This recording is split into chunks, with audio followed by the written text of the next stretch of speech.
Good afternoon, ladies and gentlemen, and welcome to today's meeting on the May 29th Public Health Order with County Health Officer Dr. Morrow. Before we begin, and as we're waiting for a few more people to log in, I'd like to share with you a couple of instructions for today's meeting. So we'll start with introduction of Dr. Morrow, and he'll have opening remarks. And following that, we've received a number of questions as part of the registration process. So we'd like to tackle some of those questions right off the bat, and we will read those questions aloud and allow Dr. Morrow to answer them. Then following those questions, we'd like to take questions from the audience. And so the method of submitting a question is as follows. So if you'd like to submit a question, you need to open up the chat box by clicking on the chat button at the bottom of the screen, and then type your question into the chat window. We'll receive those questions and we'll take them in the order that they were received. And when Dr. Morrow calls for a question, the question will be read out loud. At some point, Dr. Morrow may want to take questions directly or call upon participants to speak. If that opportunity arises, we ask that you use the raise your hand function, which you will find by clicking on the participant button at the bottom of your screen. That will open up the participant window, and one of the buttons on the lower right of that window is raise hand. And then we will call upon you and turn your microphone on so that you may either ask a question or comment. If you would like Spanish interpretation of today's meeting, that is available at the bottom of your screen. You'll see on the far right or on the right middle a button that looks like a globe, and it says interpretation. You can click on that and you'll be able to hear the meeting in Spanish. So with that, we'd like to go ahead and begin the meeting. So I'd like to introduce Dr. Morrow. He's the health officer for San Mateo County. Thank you. Can you hear me? Yes. Great. So thank you all for making time to be here today. Hopefully I can answer many of your questions. Probably not going to be able to answer all of them. And I know we're joining today's call in a complicated world. We got a pandemic going on, and there's a lot of righteous unrest on the streets. I probably won't be addressing the righteous unrest, although it's probably something that we should address, but I will be talking about the pandemic. Hopefully you all were able to read the letter that I sent to faith leaders last Friday as an email through one listserv, and that letter also went out hopefully on Monday in both English and Spanish to a larger group of people. So, and I also hope that you read my statement to get my thinking about all of this that's on the county health department's website at smchealth.org/coronavirus. That's smchealth.org/coronavirus. That's kind of, if you want what my thinking is, that's kind of where my thinking's at. As was mentioned, I did issue an order last Friday that went into effect this Monday, which allowed a number of things, including religious gatherings, and I just wanted to take a minute to address why I did that. I did it for three main reasons. One, the state allowed it, and so we're trying to stay somewhat aligned with the state. I am a very fervent believer in the separation of church and state. And while I know that the public health guidance that we've been giving is about protecting life, and that guidance is almost completely consistent with the tenets of most of your religions, it is an act of government restricting an aspect of the practice of religion. And I have a very hard time forcing churches to close. And so this really is a balancing act to try to, the disease transmission aspects of this are important, but it is a balance. It's not the only thing to consider. It's about the disease. And the third reason that I did it is I'm a very, very firm believer in not concentrating power too much in single entities. And obviously we took enormous liberties in restricting everyone else's liberties. And therefore it is now time to withdraw from using that power and really moving the responsibility to controlling the spread of the virus to the community and to leaders like you. So hopefully you will take this into consideration as you go forward. I want to be very, very clear. I did not issue this order allowing these gatherings because I believe they are safe. I did not issue it because I believe it's safe. I very much believe that gatherings of any size at this point in time is not a good idea. I think the question that I have for you all, and we will talk about in the questions and answers, are how do you do the most loving thing for your congregation? And I have a couple of ideas, and I'm sure you have many others. In the letter, I mentioned a couple of things, and I want to reiterate them here. One is informed consent. I really strongly believe as we open this kind of stuff up and people gather in your facilities that you need to tell them about the risks. And whether you do an official informed consent or not, I don't think you can just ignore that aspect of this. You have to let them know the risks of gathering around the disease, and we can help with that. I also strongly recommend that you develop line lists. So that's basically a list of the people and the contact information of those people who attend each gathering. The reason that's so important, if a case should be identified and they identify the church as the place where they were, we need to rapidly get on that, rapidly have that list available and jump on that quickly, identify those people and get them either isolated or quarantined and tested. So any type of delay that's put into this, if there's a delay in this, it just delays everything and just makes it all worse. So line lists are really, really important. You all need to know that size really does matter in this. It says 100. I think the order says up to 25% of the capacity of the facility or up to 100 people, whichever is smaller. That's way too many people. Especially if it's indoors, you really need to consider limiting the size to as much as you possibly can. And if you can, do it outdoors. Indoors are an extraordinarily high risk of transmission indoors. And I also feel very strongly you really should tell people they can't attend. If they are high-risk people, if they're over the age of 50, if they have chronic medical conditions, as much as they would want to come to a gathering, and I know people really need gatherings and they need to be with other people, that they really should not be going to a gathering. They really need to shelter in place and not be going out.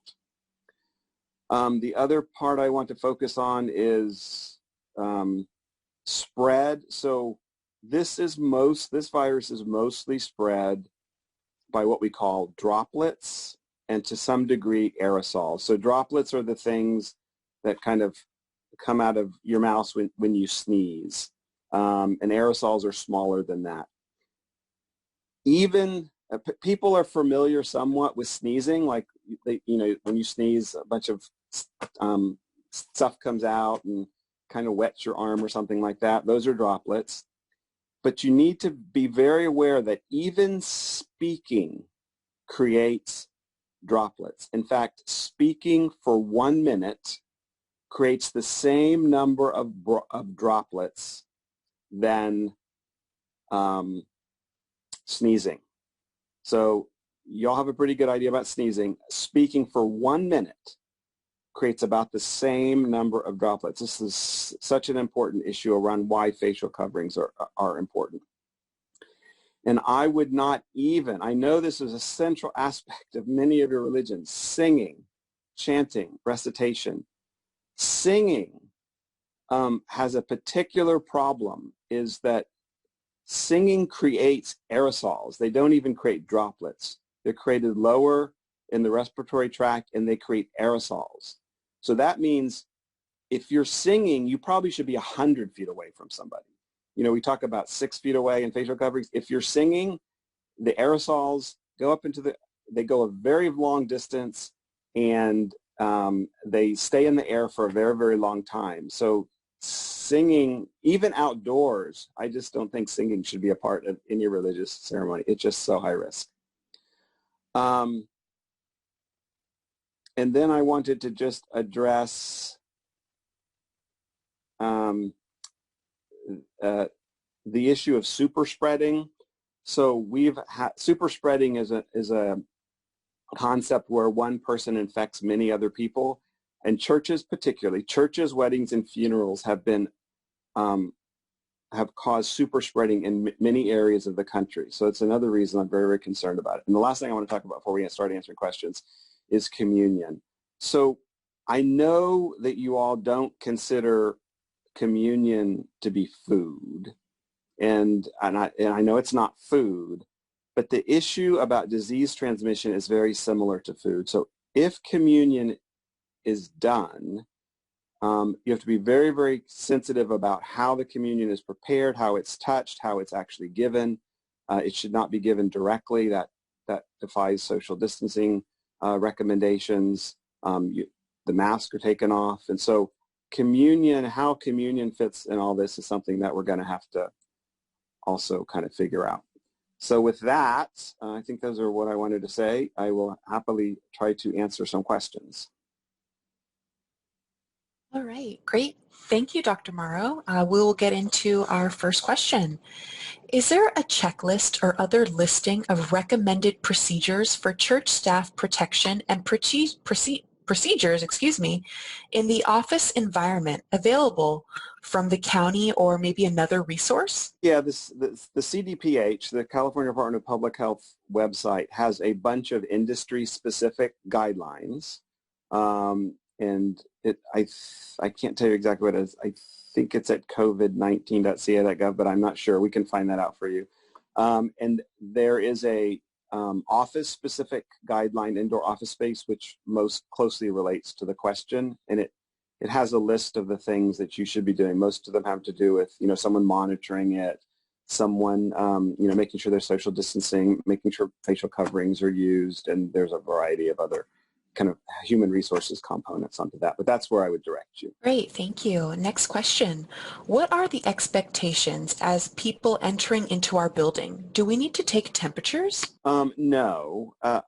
So the way that we're dealing with this in other settings, I'll talk about a work setting first, is that people should be screened and their temperature taken before they enter the work site. So this is about workers. So many different employers are doing very different things, but they take the screening questions, basically, have you been sick, you have a fever, blah, and they take a temperature before they come into work. And so that's done off-site. For the general public who enter buildings, I know there's lots of recommendations and lots of people are doing it, and I actually think it's a CDC recommendation about temperature checks before they enter buildings. I think that's more style over substance. We know now, and we learn more, that there's a huge amount of asymptomatic transmission of this. So that means there's transmission before people have any symptoms, before they're coughing, before they have a sore throat, before they have a temperature. And you would miss all of those people by just doing temperature checks. So it's not something that I'm real keen on doing. If you want to do it, if it makes the congregation feel better, I think it does more about making people feel better than actually reducing transmission. So I'm not a big fan of it. Great, thank you. Can you share about the cleaning protocols following use of space that is recommended at this point? And is a protocol required after every use? Very complicated question. There are cleaning protocols that are on that website. There's just a lot of aspects to cleaning that I don't think I could do justice without looking at them directly. Okay. Will clergy and or service participants be mandated to wear masks while leading or attending services? Could you repeat that? Sure. Will clergy and or service participants be mandated to wear masks while leading or attending services? Yeah, it's probably the most important thing they could do. Yes, I'm mandated. I mean, it's highly recommended. You shouldn't allow any service to go on without everyone wearing a mask, including the person who's leading the service, because as I just said, talking is a very high droplet producing activity. So yeah, distancing and masking and outdoors and small size are kind of the real keys here. Great, thank you.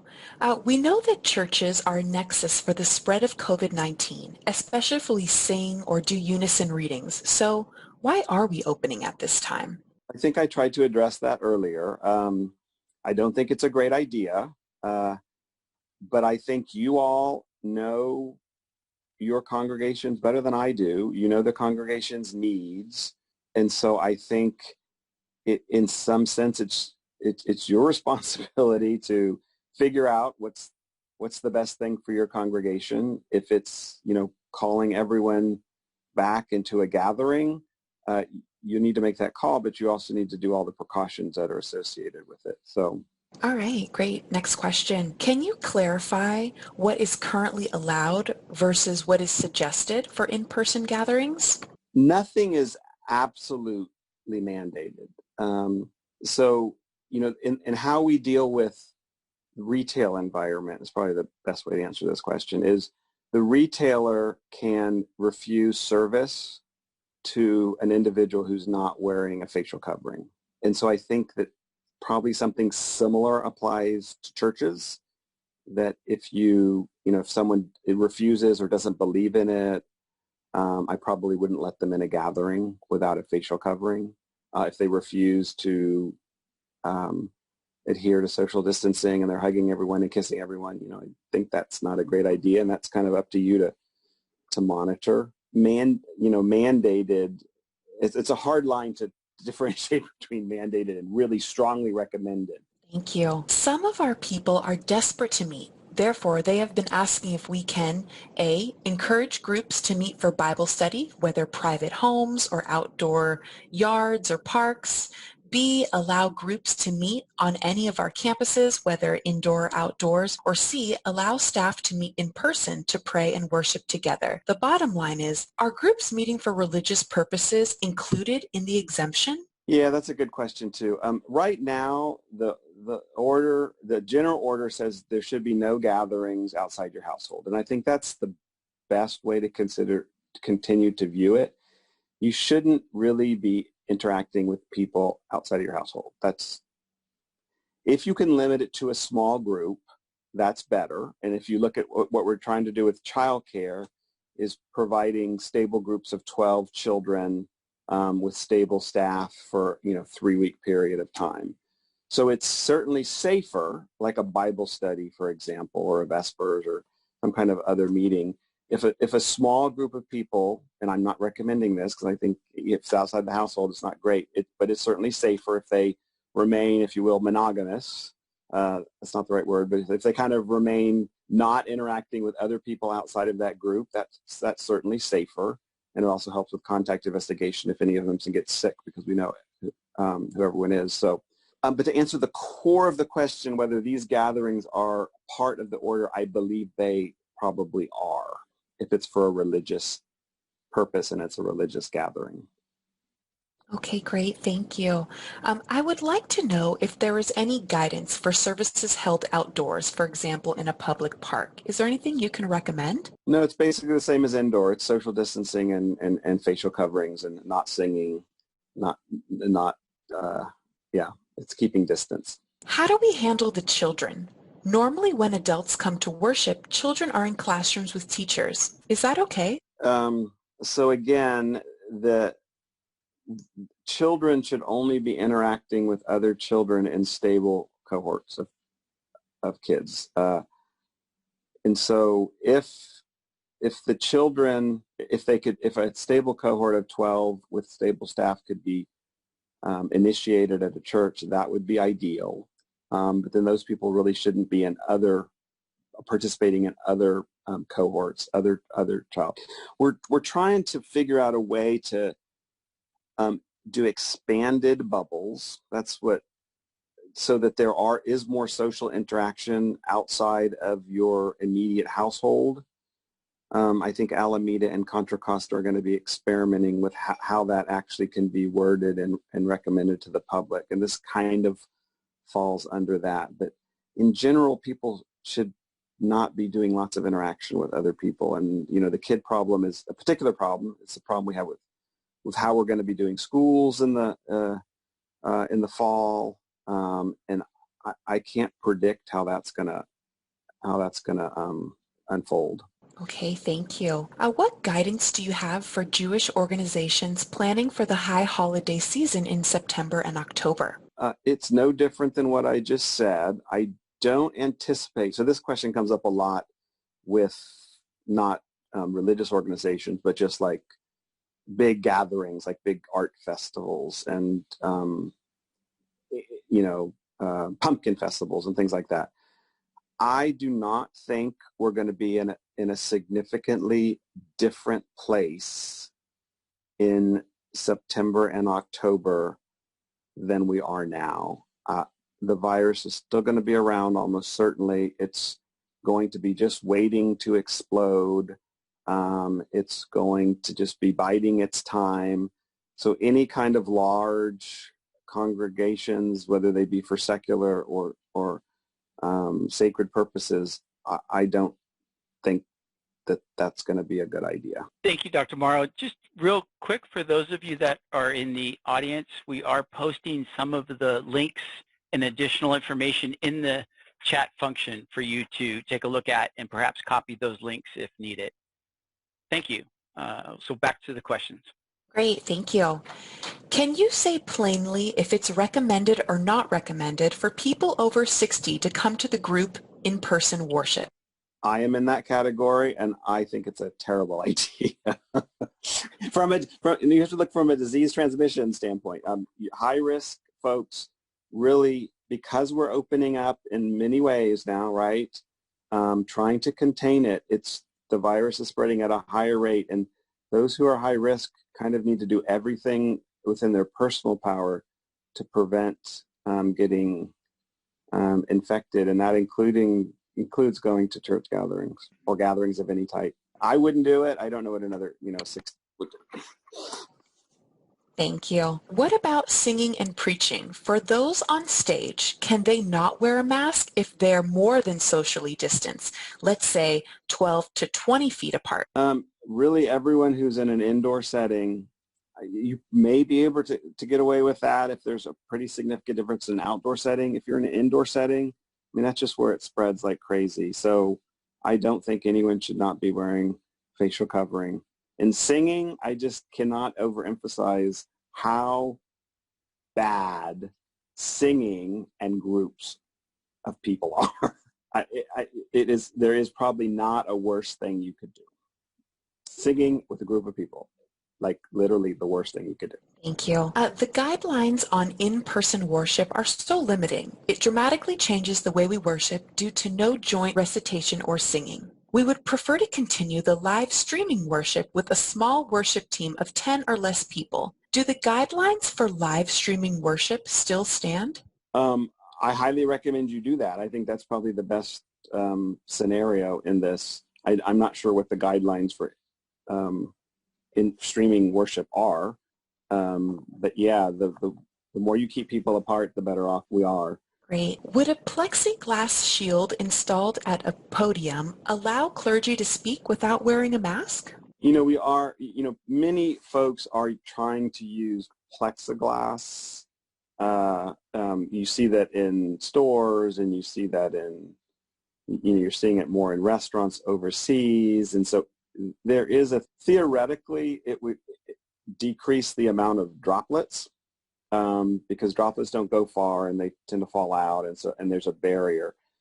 Facial coverings, we know, definitely decrease droplets. So potentially, I'd rather, the facial covering is probably a better solution than a plexiglass screen. Distance is certainly also good.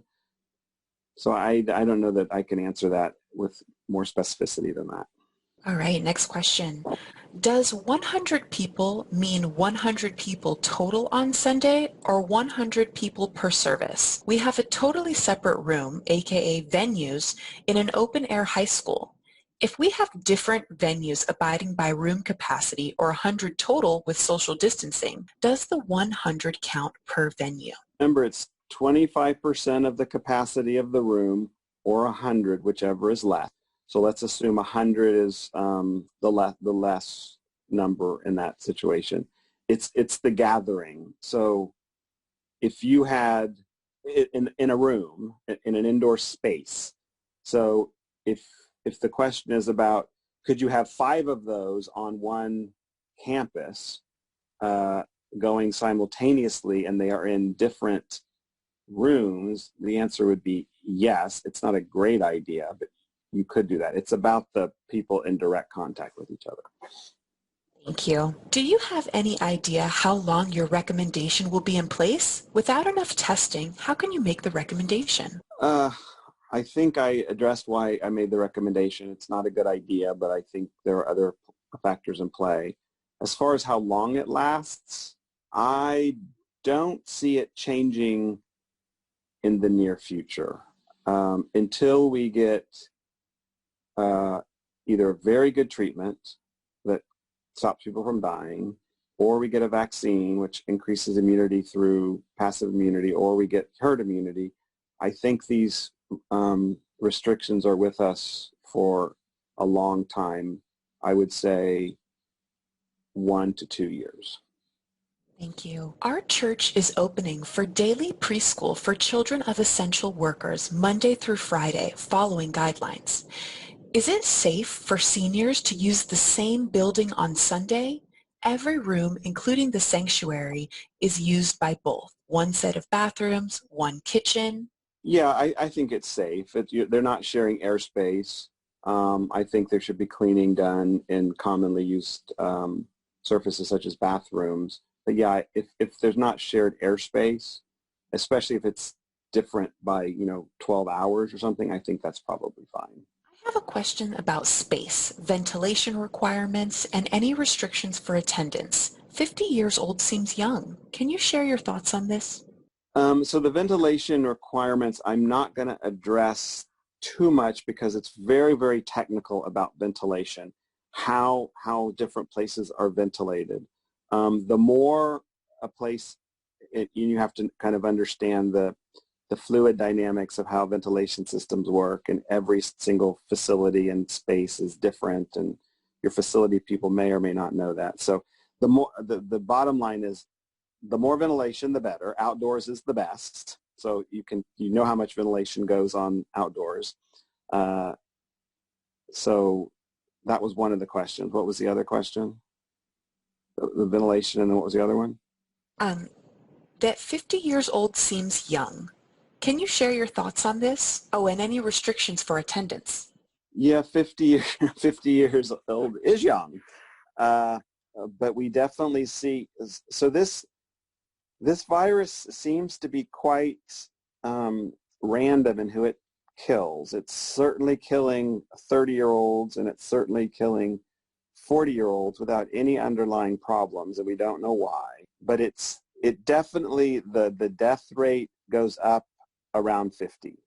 So substantially, even with or without risk factors.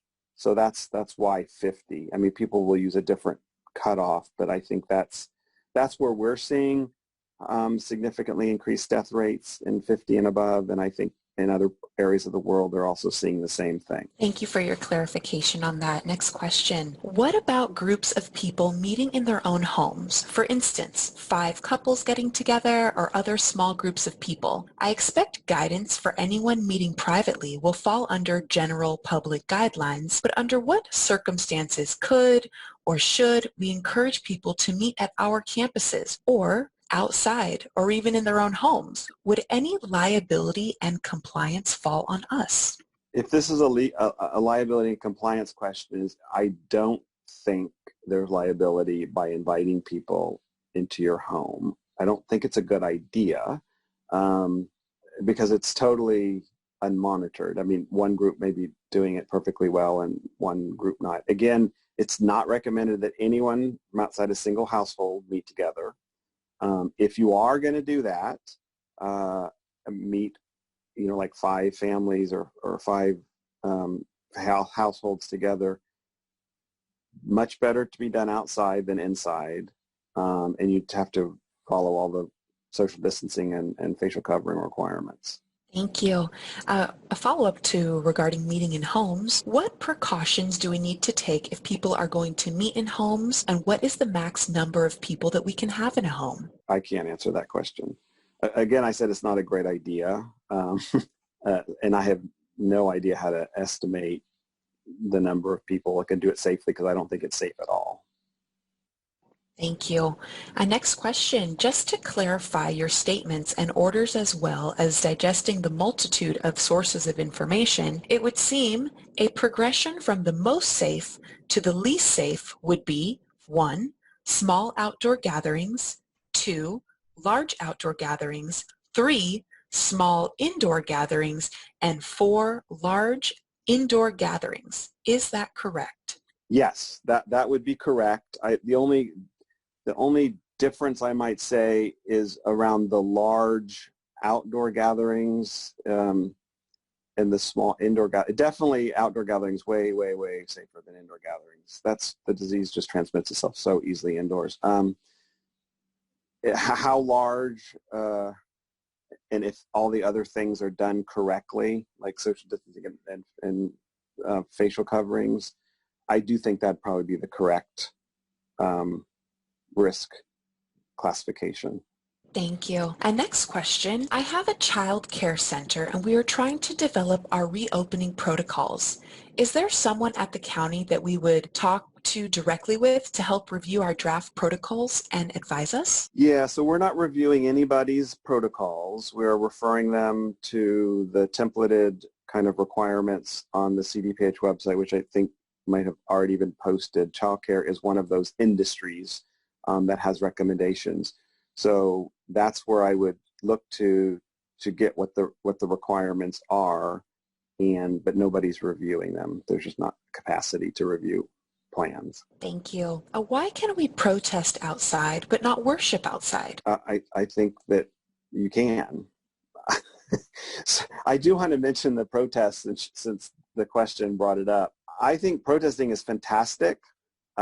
We should all protest injustices, and we certainly don't do enough of it. If you look at the protests, there are lots of very close gatherings with people without masks yelling at each other, which is not really conducive to controlling the spread of this virus. So I am quite concerned that these actions, while justified, are going to cause quite a spike in the virus. But you can protest outside and you can have religious services outside. Both of those things are allowed. I mean, you can have religious services inside, but it's just not a great idea. Thank you. All right, next question. Hindu temples don't have membership or registered devotees. How do we make sure who enters and not? What information do we need to collect for people who enter our temple? Yeah, just so their name and their contact information, and that could be a cell phone. Cell phone would probably be best, but it could be an email address, but some way to find them. If someone in your facility happened to test positive, what we do is we do a case investigation. We find out where they were. We find anyone who they close contact with or contact. Settings and gatherings such as this would be identified, and then we would look to you to say, oh, Mr. X said he was, at the Hindu temple on on June 3rd, and between these hours, can you let us know who else was there during that time? And then we contact them, and we offer them, if we also identify if we thought they had enough contact with this individual, then we would either recommend testing or quarantining them or making sure we follow it very closely with them for the next 2 weeks to make sure they didn't develop the disease. So this line list and this ability to contact information is kind of the critical the point of the critical thing that we need to be able to do to control this from a public health resources standpoint. In addition to everyone else's behavior, case investigation, contact tracing is really key to all of this, and that's the purpose of getting this information. Okay, Dr. Morrow, we're just going to let you catch your breath here for a minute so that I can announce a few things. So We have been posting links and other information in the chat as we go along to supplement Dr. Morrow's comments and to address some of your questions directly. We also want you to know that we will be following up after today's meeting with information to all of the participants. That includes all of the questions that were asked, generally what the answers to those questions were, especially for the most common questions. And if there were questions that we did not get a chance to answer today, we'll circulate those to get the answers to those questions and then include the answers in this future communication. We also will include any links or resources that we've identified today, as well as that we might identify after the meeting that would be helpful to, in light of some of the questions that you've asked today. We'll include that information as well in this follow-up communication. So, we're trying to be robust in helping you today, and we'll continue to do that after the meeting with this follow-up communication to you. So please know that we'll be supporting you after we end today.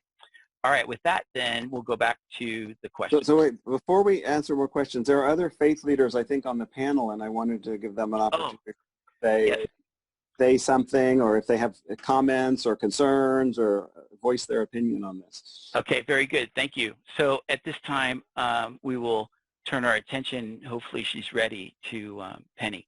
Yes, thanks, Scott. I'm here.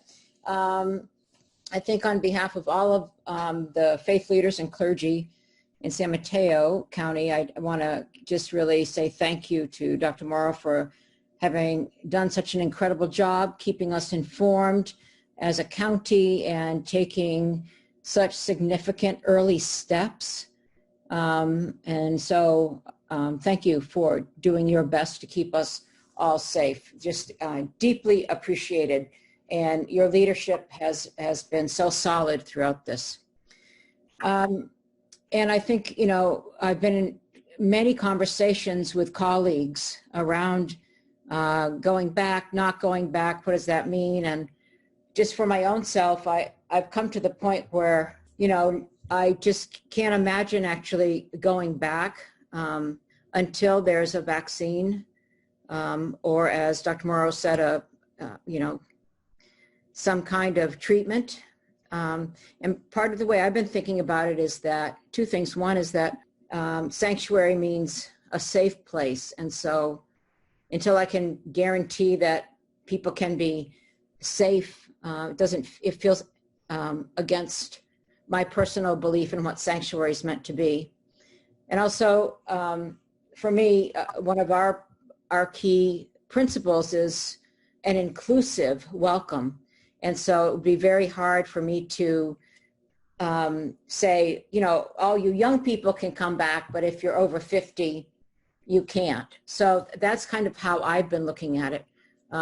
Safety because of sanctuary, and also just an extravagant welcome. And how can I tell people some people can come and others can't? So that's been part of my thought process in terms of the principles of my own congregation.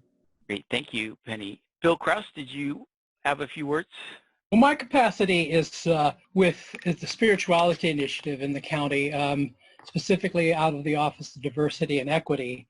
I do have a congregation, but it is over in Alameda County, and I couldn't agree more with what Reverend Nixon said about going cautiously. I happen to be a pastor of a very small congregation, and most of the people are over the age of 50, including myself. So I'm very slow to open up the church again. I'm in a good position because since it is small, I can be in contact with our members pretty regularly, several times a week, actually. Spirituality Initiative, for those of you who are interested, and I put it in, and you will see the website. We are there to help you and to serve you in a capacity of support. So I suggest you look at our webpage when you have the opportunity. Thank you. Great, thank you.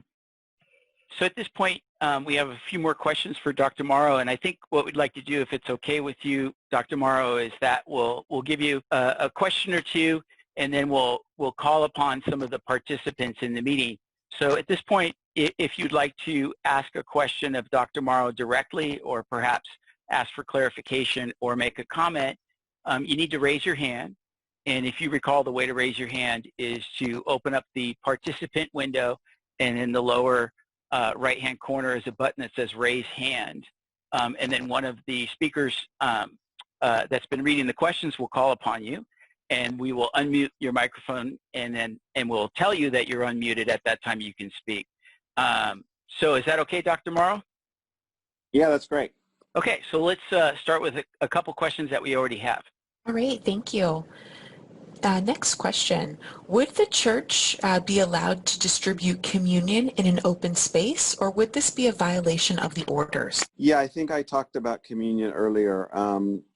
We need to treat, although it is not food, we need to treat it the same way we would. So multiple people touching it, people getting it themselves, not being given it, by another person because they have to get too close.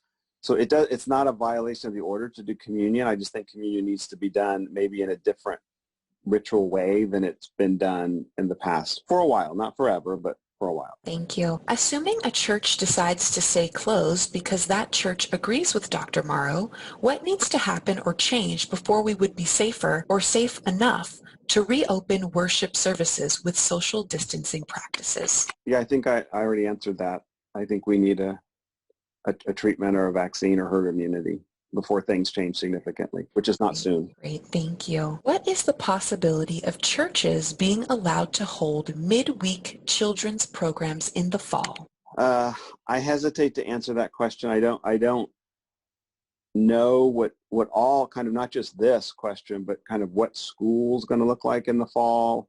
I think we'll have a better idea about what might be possible in the fall with kids, but I don't know at the moment. Thank you, and I'll try and squeeze in one more. There is no direction in the order for religious gatherings outside. Does that mean there is no limit, ordered limit, not recommended, on the number of people that can gather outside for a church service given the space to social distance? Yeah, I would not go above what's the inside recommendation is. Large gatherings of 1,000 people outside are still not great. So I would still limit. I would prefer outside, and I prefer not above 100. Thank you. All right, maybe one more question, unless we want to take it over and see if any of our attendees have some questions. All right, I'll slip one more in. Memorial Day seems to have been a good test case for expanded group gatherings. 9 days later, have we seen a spike in cases or hospitalizations? Are there any lessons to be learned yet for faith communities?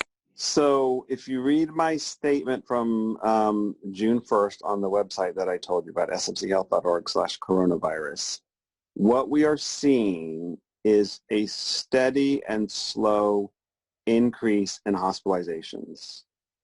So hospitalizations are probably the best indicator we have, much better than tests and anything else. They're kind of like really real. And so we look at, but they're late. They're about 3 or 4 weeks after an exposure. So they're a late indicator. They're a very good indicator, but they're a very late indicator. And what we are seeing is a slow, kind of inexorable increase in the amount of hospitalizations. The other thing that we're looking at is a thing called RE.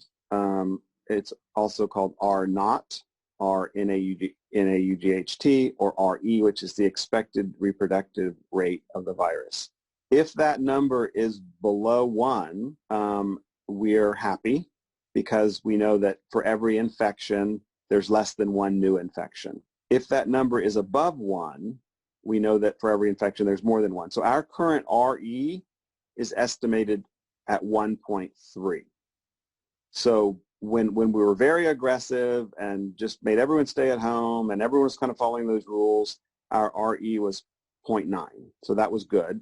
Now we've opened up, not great, but we've opened up more things. And so our RE is 1.3, which means for every new case, there's 1.3 more new cases from that person. And so that means it's on its way to exponentially increasing again, like we saw in March. So we as a community, faith leaders, everyone else, businesses, the public, everyone has to do everything right in order for us to keep that RE less than we're currently seeing. If it goes to 1.5, then we are in an exponential growth phase again, and unfortunately we'll probably have to hold back. So to answer the question about Memorial Day, yes, Memorial Day was quite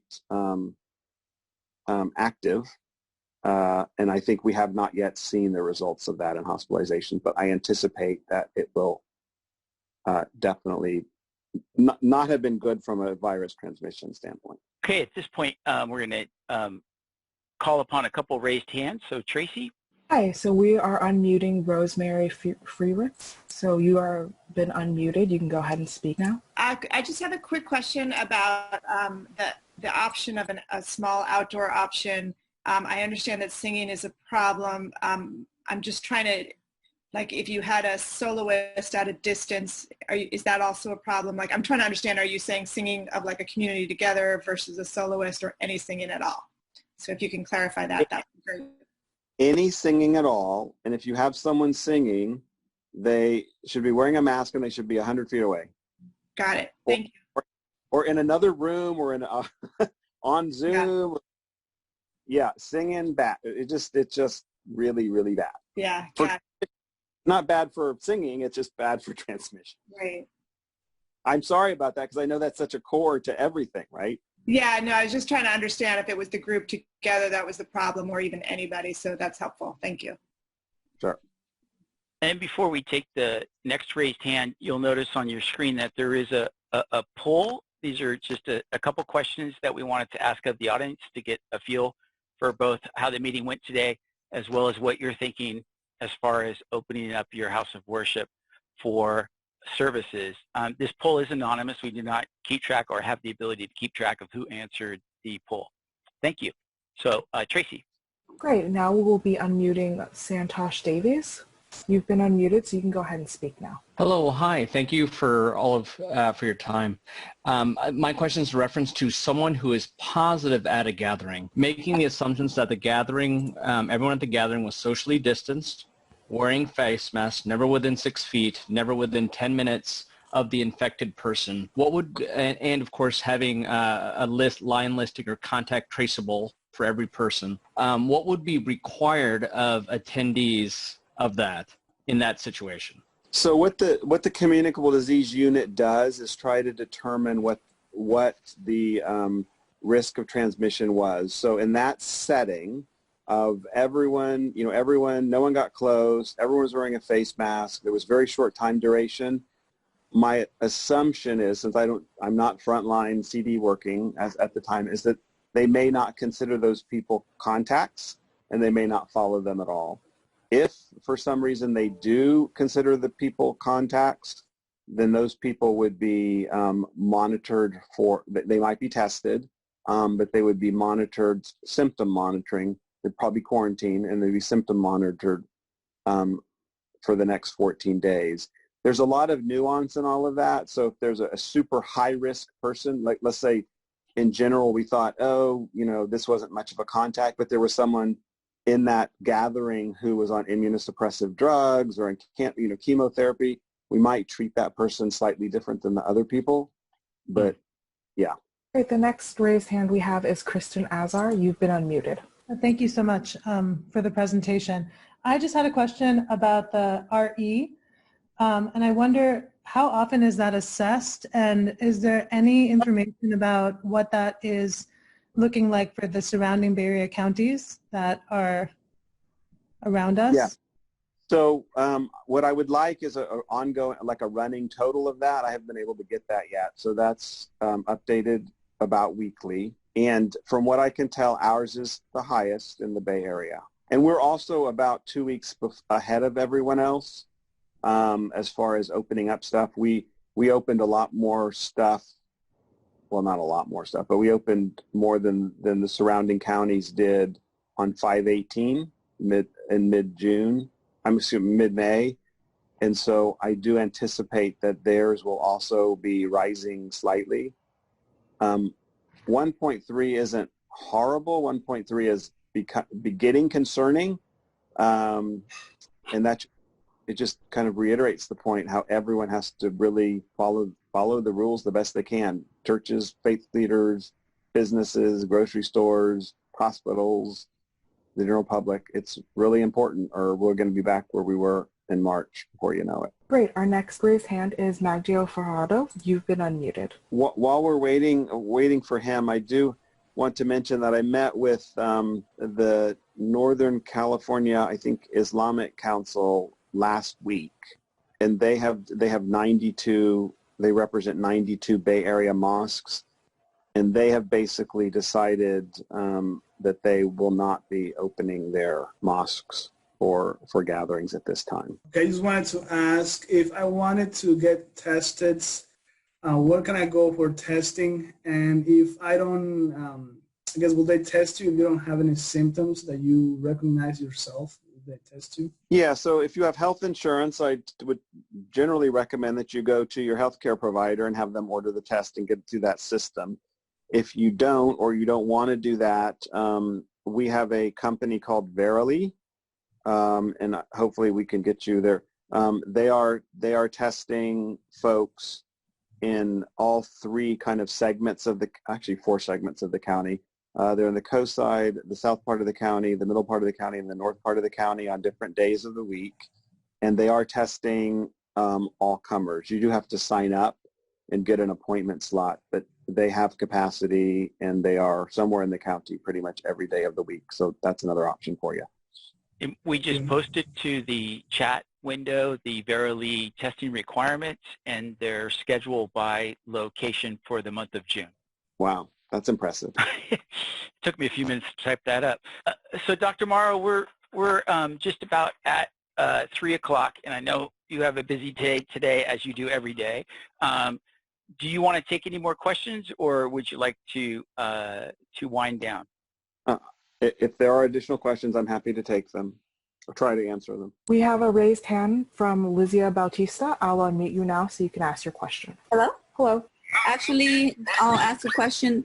Is there, is it recommended to screen all pastors or people that will be working at the church to be tested prior to opening? So that's a fascinating question. The answer to the question is no.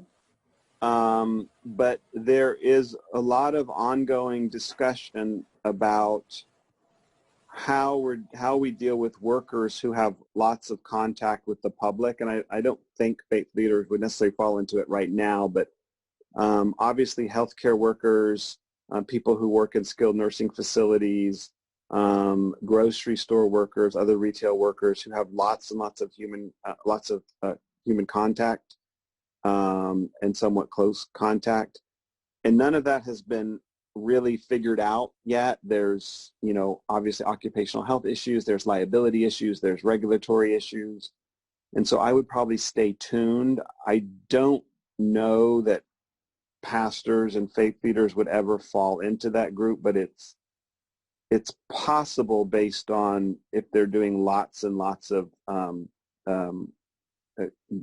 public contact, lots of close public contact. So, but not at the moment. All right, thank you. I have a couple more questions we can get to. What's the latest on the impact of COVID-19 on young children and young adults? It does not seem to be killing them, which is good, but it does seem to, it's a very odd virus and causing lots of very odd, it's not acting like a typical respiratory virus. So there are, as you've seen in the news, these very bad delayed immunologic kind of reactions to it in some kids. There's lots of kind of dermatological manifestations which are very odd that we don't understand, but does not seem to be killing them at any significant rate, but they are definitely not completely unaffected by it. Thank you. When a vaccine is finally available, will we be able to return to normal? Is it fair to set that expectation for folks? I don't think we'll ever go back to what we thought was normal. I think the world has changed significantly and is on a completely different trajectory than it was on last year. And so I think people, even with a vaccine, I think they were quite dramatically affected by this. I think that's going to affect their behavior for years to come. If you look at a particular industry such as an airline industry or, sports industry or anything where, theaters, movie theaters, play theaters, I think people are going to be really hesitant even with a vaccine to go back to those settings in the way that we went to those settings before now. I think it's I think we really, really underestimate the depth of the changes and pandemics do this. This is what pandemics do.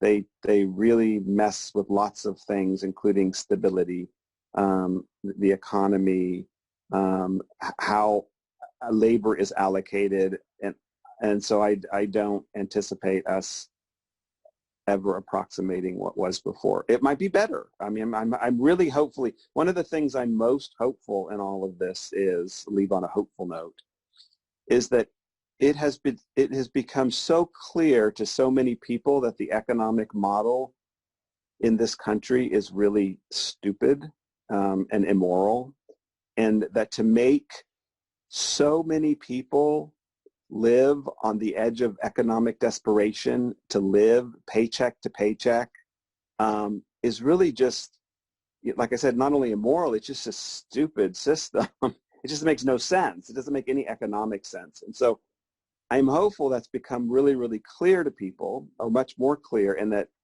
as we go forward, we will make changes so that not so many people have to live paycheck to paycheck. And so that's kind of the hope I have, that it's become much clearer to everybody that this economic system we've developed is really kind of unfair, not equitable, and doesn't really make even economic sense for us. Hi, so we see your raised hand, Janelle Morgan. You've been unmuted, so you can go ahead and ask your question. Good afternoon. Doctor, you said that one of the criteria for opening could be like when we get herd immunity or the vaccine. My question is, how will we know we get herd immunity unless we are really expanding the testing and get appropriate results? Yeah, by then, herd immunity is not going to happen for many, probably months, if not years. So, and we're testing at a much higher level than we were. And we actually determine herd immunity not from the current tests that we're doing, which are antigen tests, but from antibody tests, which don't have much utility at the moment. So we'll know by a couple of reasons. One, we'll know that a lot of people are immune.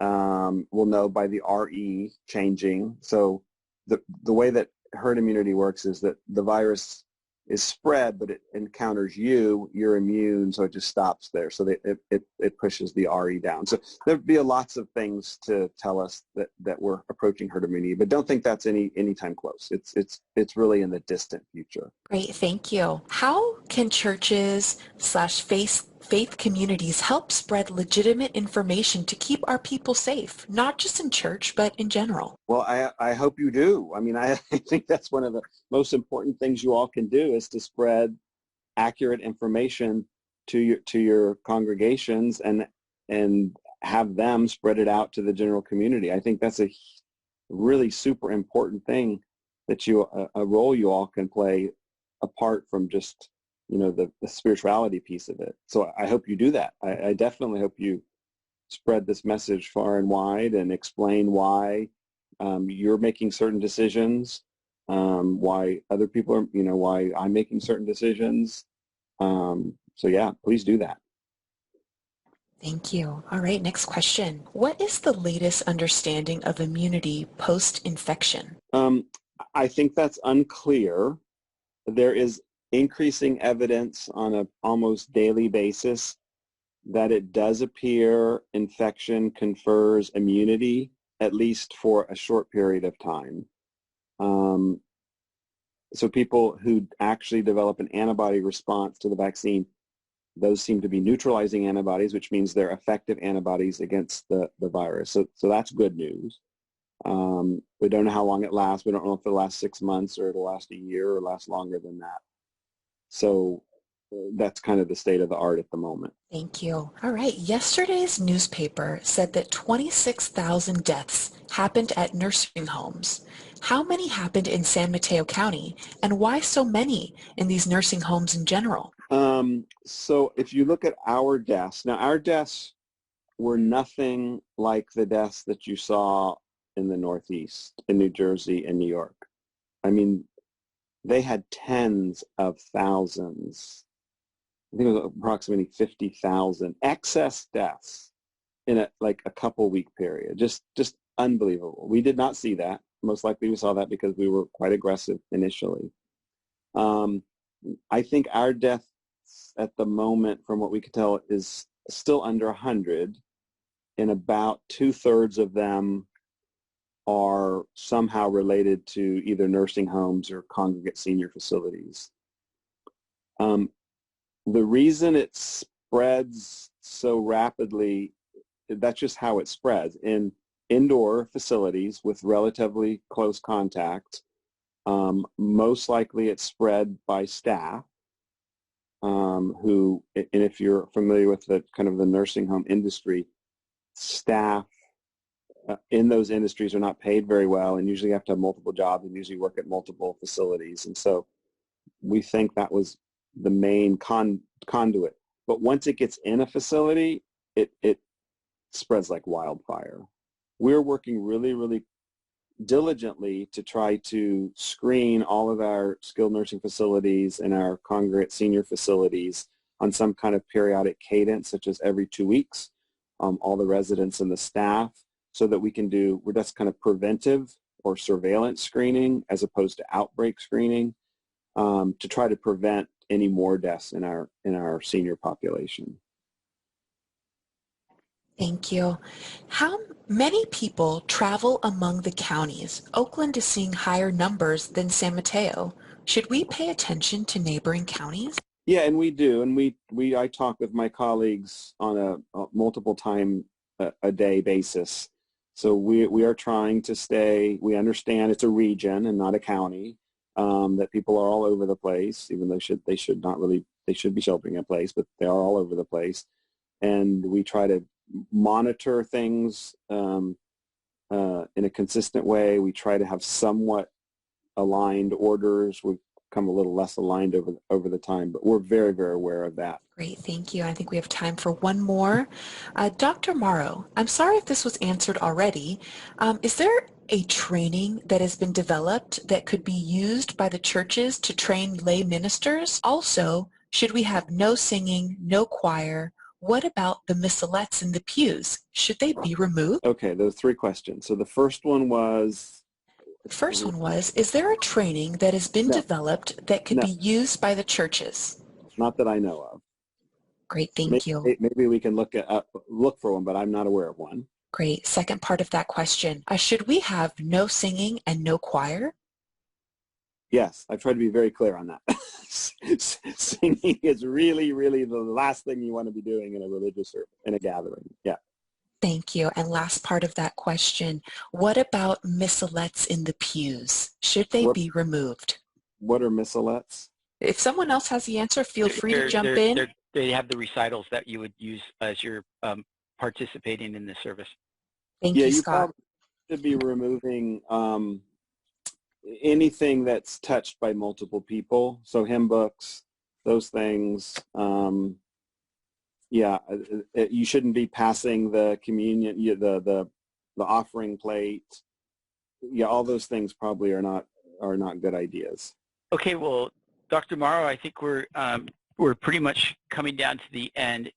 So we do have some questions that were not answered at this point. Some of them are questions that have been answered, maybe seeking additional clarification. So I just want to remind folks that we will follow up with a communication to all of you that has all of the questions in them, as well as the questions that needed additional clarification or perhaps were not answered for one reason or another, as well as the links to various guidance and information that will help you plan and carry out whatever direction you do choose to go, considering the reopening of your houses of worship for services. And I don't know, did we have a result for the poll? Yes, we do have the poll results. I can share that right now.